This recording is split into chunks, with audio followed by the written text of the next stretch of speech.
أعوذ بالله من الشيطان الرجيم. بسم الله الرحمن الرحيم.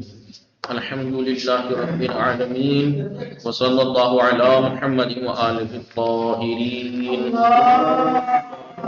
صل على محمد وآل محمد وعجل فرجهم. السلام علیکم ورحمۃ اللہ وبرکاتہ. نہیں خیریت سے آپ سب لوگ؟ جی شکر الحمدللہ. نوشین جی جی ٹھیک، آپ لوگ ٹھیک ہیں؟ جی ہماری گفتگو چل رہی تھی کتاب قرآنی قصے. سبجیکٹ کا کیا نام تھا؟ تفسیر موضوعی. اس میں بات چل رہی تھی، پہلے ساری جو قرآنی قصوں کے بارے میں معلومات تھی وہ بتائی. پھر اس کے بعد کمپیئر کیا، مقابلہ کیا توریت اور انجیل سے، اب قرآن کے واقعات اور قصوں کا.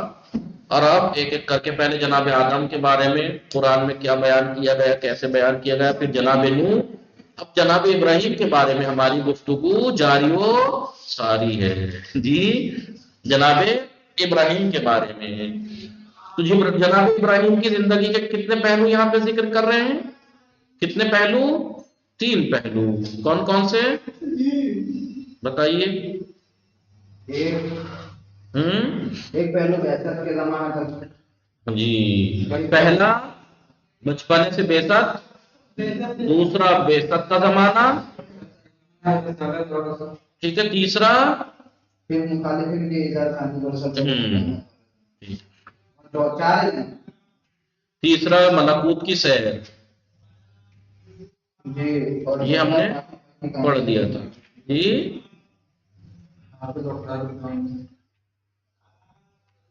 بات اب یہ ملکوت سے مراد بتایا تھا کہ ملکوت کی جو سیر کرائی گئی، ملکوت یعنی خدا نے اپنے حکومت دکھائی کہ میرے پر، میرے اختیار میں کیا کیا ہے، میں کیا کچھ کر سکتا ہوں. جی ملکوت سے مراد کیا ہے؟ خدا کی مالکیت اور حاکمیت، کہ میری حاکمیت کہاں کہاں تک ہے، کتنی ہے. اب آپ جب ملکوت اگر آپ دیکھ لیں گے، ٹھیک ہے، اور آپ کو یہ یقین ہو جائے کائنات کا ذرہ ذرہ اس کی حاکمیت میں ہے، تو آپ بتائیے ہمارا عقیدہ کتنا مضبوط ہو جائے گا پھر خدا کے اوپر ایمان. جی اب مسئلہ بھی چل رہا تھا آزر کے بارے میں. آزر کون ہے؟ آزر لغت میں اب کس کس کو کہا جاتا ہے؟ باپ کو بھی. جی اب باپ دادا کو بھی کہتے ہیں، چچا کو بھی، اور سوتیلے باپ کو بھی، اور سرپرست کے معنی بھی میں بھی استعمال ہوتا ہے. ہاں والد اب تو کس کس کو کہہ سکتے ہیں؟ باپ کو بھی کہہ سکتے ہیں، دادا کو بھی کہہ سکتے ہیں، چچا کو بھی اب کہہ دیتے ہیں. جی لغت میں اور سوتیلے باپ کو بھی اب کہا جاتا ہے، لیکن والد نہیں کہہ سکتے کسی کو باپ کے علاوہ. کیوں؟ والد ولدا یلد، اسے جس کے نطفے سے وہ پیدا ہوا ہے. والد صرف حقیقی باپ کو کہہ سکتے ہیں آپ، سوتیلے باپ کو بھی والد نہیں کہہ سکتے، اب کہہ سکتے ہیں آپ. کہیں باپ چاہیے، والد نہیں کہہ سکتے. سمجھ میں آ رہے نہیں؟ کیونکہ والد ولدا یلدو سے ہے، ولدا جی کیا اچھا، اس میں ڈفرنس ہے والد اور اب میں. ولدا یلدو، والد اسی سے بنا ہے، والد ولادت دینے والا، یعنی اب ظاہر سی بات ہے ولادت تو کون دیتا ہے؟ جس کا لطف. باپ جی والد. جی ٹھیک ہے، جب تک حقیقی باپ بھی تو ہوتا ہے جی جی جس کا ڈی این اے کا بون میرو. ٹھیک ہے ٹھیک ہے. اب مسئلہ یہ ہے کہ والد صرف حقیقی باپ کو نہیں بولا جا سکتا ہے، والد صرف حقیقی باپ کو کہہ سکتے ہیں.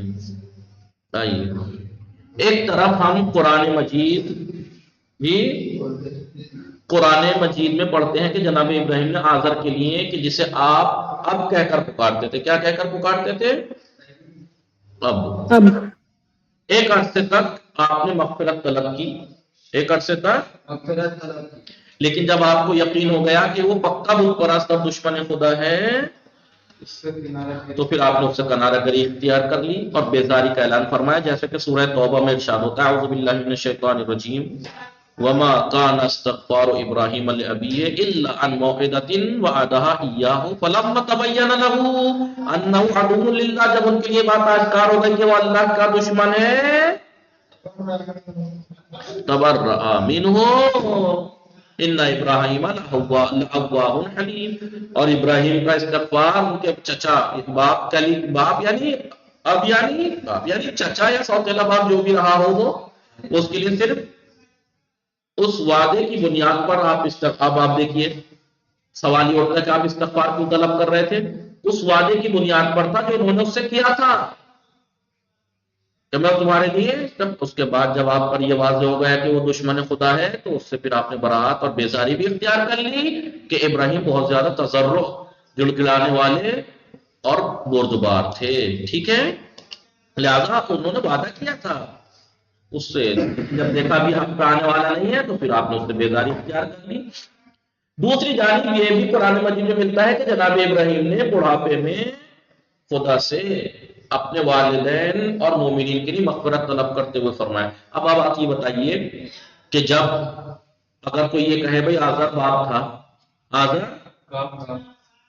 اور آپ یہ بھی پڑھ رہے ہیں کہ جب جناب ابراہیم نے اس کے لیے استغفار کیا، ایک حد تک کیا، جب دیکھا یہ بال آنے والا نہیں تو اس سے بیزاری اختیار کی تھی نہیں کی تھی؟ جب ایک انسان سے بیزاری اختیار کر لیا، اگر وہ باپ تھا تو پھر اپنے بڑھاپے میں والدین کے لیے کیوں مغفرت کر رہے تھے؟ جی، اس سے پتہ لگتا ہے کہ والدین جن کے لیے مغفرت اپنی آخری عمر میں بڑھاپے میں کر رہے تھے، والدین کوئی اور تھے، یہ عادت کوئی اور تھا جس سے پہلے ہی بیزاری اختیارات کر چکے تھے جب اس کے استغفار سے آپ سمجھ میں آیا آزر اس کا مطلب والد نہیں تھا۔ کیسے؟ ایک دلیل تو یہ ہے کہ جناب ابراہیم نے آزر کے لیے ایک حد تک استغفار طلب کیا تھا، لیکن جب وہ باز نہیں آیا تو آپ نے بیزاری اختیار کر لی اس سے، بیزاری اختیار، اور جب کہ ہم دیکھتے ہیں کہ جی جب ابراہیم نے اپنے بڑھاپے میں اپنے والدین کے لیے ربنا اغفر لی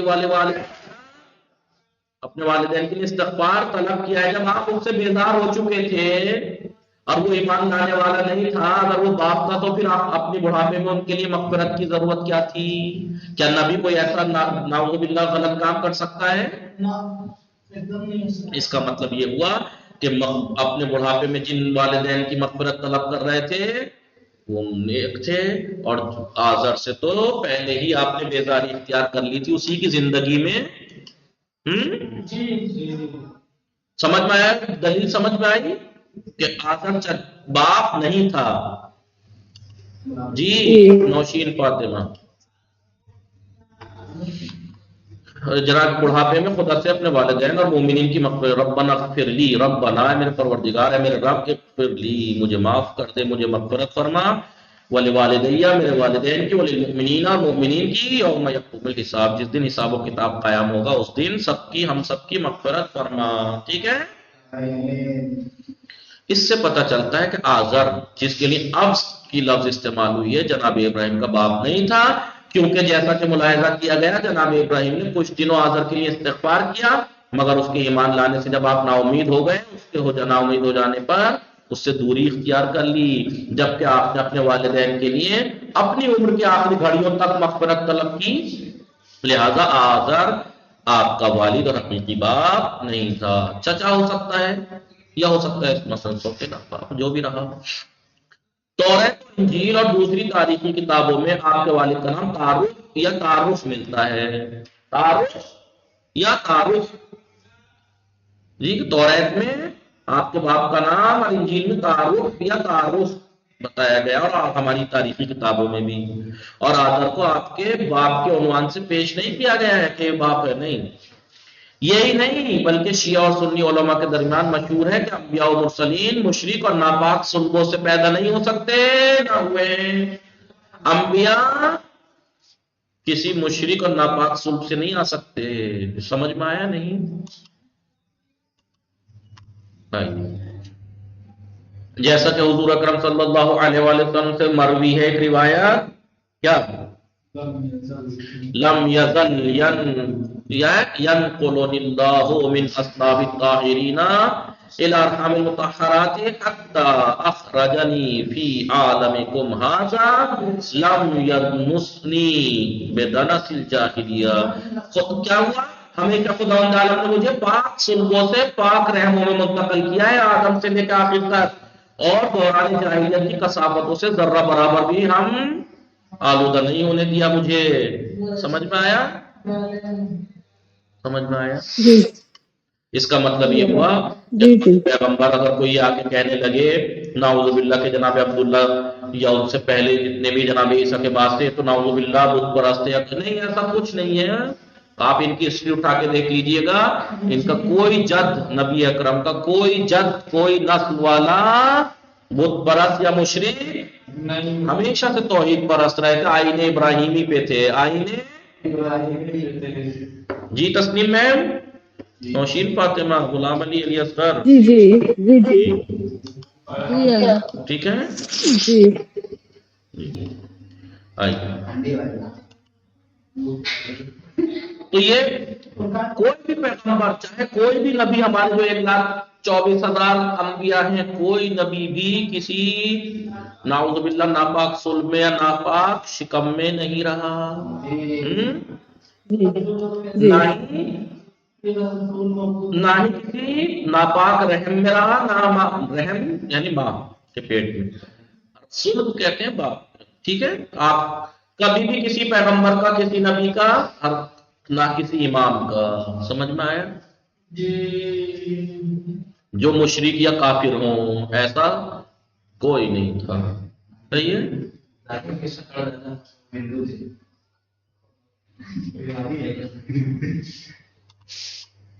تو کوئی بھی نبی کسی غلط صلب یا غلط رحم میں کبھی نہیں آیا۔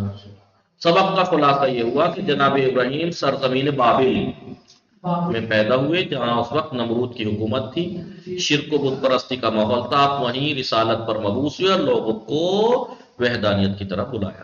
جناب ابراہیم نے بیداری فطرت کے لیے، جو انسان کی فطرت ہے نا، انسان کی فطرت توحید پرستی ہے، اس کو بیدار کرنے کے لیے بتوں کی ناتوانی کہ کتنے کمزور ہیں یہ بت، سورج چاند اور ستاروں کے غروب ہونے کو اپنی دلیل قرار دیا کہ یہ سب کمزور ہیں، یہ خدا نہیں ہو سکتے۔ آزر جناب ابراہیم کا چچا اور بچپنے میں آپ کا سرپرست تھا، اور عربی زبان میں چچا کو بھی اب کہا جاتا ہے، لہذا وہ کوئی آپ کا والد نہیں تھا، ایک بت پرست تھا۔ ایک حد تک اس کے لیے آپ نے استغفار کیا، جب دیکھا یہ باز آنے والا نہیں ہے تو پھر آپ نے اس سے کنارہ کشی اختیار کر لی۔ جناب ابراہیم کے بچپنے کے بارے میں آپ کیا جانتے ہیں؟ یہی بتایا ابھی، کیا جانتے ہیں؟ بابل میں پیدا ہوئے، نمرود کی حکومت تھی، شرک و بت پرستی کا ماحول تھا وہیں۔ آغاز رسالت میں جناب ابراہیم نے کیا کیا؟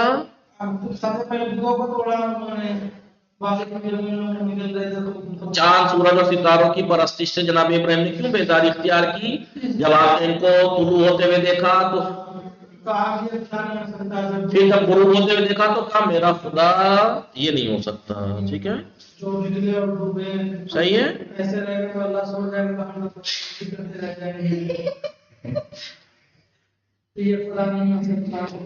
حضرت ابراہیم کے والد مشرک تھے؟ بالکل نہیں، وضاحت فرمائے، کیونکہ کوئی نبی، کوئی معصوم کسی مشرک صلب یا رحم میں نہیں رہ سکتا۔ آزر کو جو اب کے نام سے پکارا گیا ہے، اب لغت میں چچا کو بھی کہتے ہیں اور سرپرست کو بھی، لہذا دلیل کیا ہے کہ وہ چچا تھا، باپ نہیں تھا؟ کیونکہ آزر سے آپ نے ایک حد تک اس کے لیے استغفار طلب کیا تھا، اس کی توبہ کے لیے، لیکن جب دیکھا یہ بت پرستی سے باز نہیں آ رہا تو آپ نے اس سے کنارہ کشی اختیار کر لی تھی، دور ہو گئے تھے، اس سے بیزاری کر لی تھی۔ اور اب جب کہ ہم دیکھتے ہیں کہ اپنی آخری عمر تک آپ نے والدین کے لیے مغفرت طلب کرتے رہے، اگر وہ طلب کر رہے تھے تو آزر نہیں ہو سکتا، کیونکہ اس سے تو آپ نے بیزاری اختیار کر لی تھی۔ یہ درس بھی تمام، انشاءاللہ کل جو پڑھیں گے وہ جناب ابراہیم کی داستان کا دوسرا حصہ، کہ جناب ابراہیم نے بت پرستی کا کیسے مقابلہ کیا اور مشرکوں نے جناب ابراہیم کے مقابلے میں کیا اقدامات کیے. وصلی اللہ علی محمد وآلہ الطاہرین.